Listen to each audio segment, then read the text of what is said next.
Hi, team. This is a test. I bought equipment. We're going to talk about Trevon Diggs. We're going to talk about Trevon Diggs' injury and what the Cowboys are going to do about it.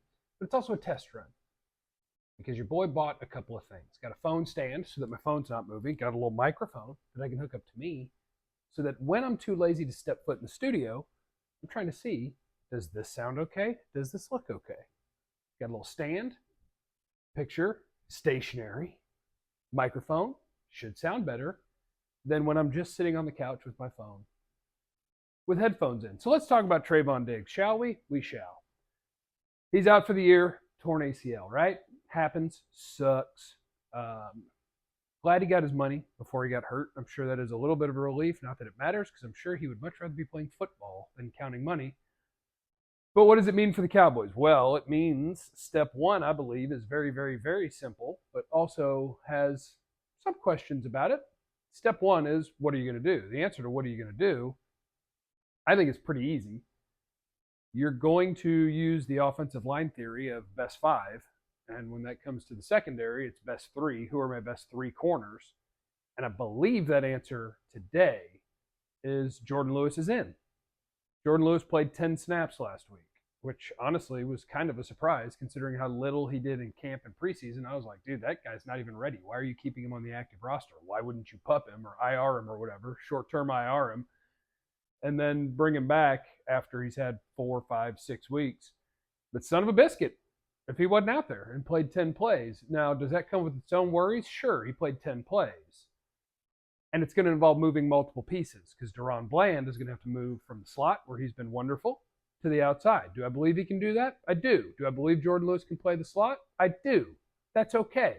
You combine it with the pass rush and the safeties around them and all of these different things, and that's fine. It's going to be fine. It's not going to be nearly, I won't say nearly, it's not going to be as good as what you had, but it's fine. I think the bigger thing is last year we saw them do a lot of different stuff. You think about, unfortunately, when Anthony Brown went down last year, and boy, I got a lot of negativity about Anthony Brown when I was just floating the idea, because San Francisco signed him and then released him. The idea that, man, a lot of times teams who know a guy and are comfortable with a guy, that's where they'll end up going back to when they're ready to play. He's coming off an Achilles. He may not be ready, and that's why everybody keeps cutting him. I mean, I'd call him, because Anthony Brown last year, for all the crap everybody wants to talk about him to me on the internet, when Anthony Brown got hurt last year, the Cowboys went from one of the best pass defenses in football to a bad pass defense when they lost Anthony Brown. That's what happened when Deshaun Wright or Kelvin Joseph or Xavier Rhodes stepped on the field. Quarterbacks went, how about that guy? So I'd call him. I'd like to see where he's at. Have him on the roster. Let him keep working out. And when he's ready, maybe he could play here. What you're really putting your faith in, though, is a couple of things. One is that they got dudes.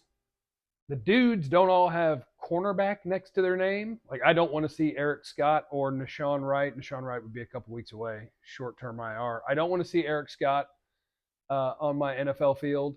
I don't want to see Noah Igbenogany on my NFL field. But if one of those things had to happen, the good news is that Micah Parsons exists. And year 3, Micah Parsons is better than year 2 Micah Parsons. Oso Digizua looks better than he ever has. And there's a great article in the Dallas Morning News about how he got there. The answer? He found out what Aaron Donald does in the offseason, and he did it, which involves working out a lot. So you have Osa playing his best. You got Micah, you got Tank, you got Sam Williams and Dorrance, and you've got a good pass rush. But you got dudes.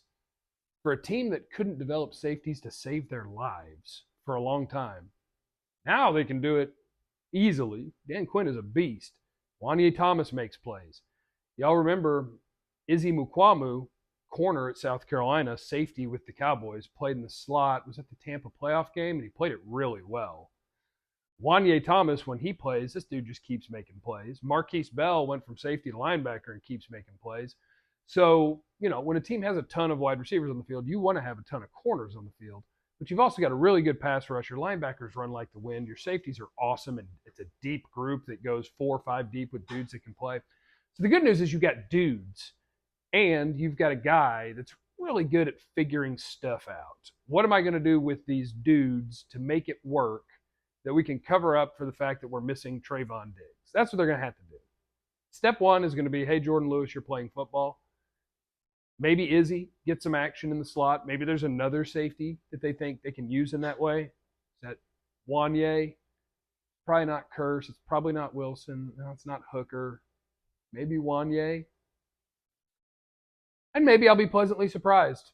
The reason they traded Kelvin Joseph for Noah Igbenogany is they wanted a guy that if they needed somebody outside, they could use. They liked Kelvin Joseph better inside. They liked Noah Igbenogany better outside. And now you need a guy outside. But when Noah Igbenogany has been on the field in the NFL, it hadn't gone well for him. So I'm not real excited to see that. When I watched Eric Scott in the preseason, I went, I'd rather he not play in an NFL game. I hope Dan Quinn's right about the guy he likes and that he can play and that long term he can be a guy. I don't want him on the field. So the guys that are going to be on the field is Jordan Lewis, Deron Bland, and Stephon Gilmore. And that should be fine, especially with this pass rush. And then you let your defensive coordinator cook. You let your pass rush destroy people. It's going to be okay. A Trevon Diggs injury is not going to derail your Super Bowl hopes.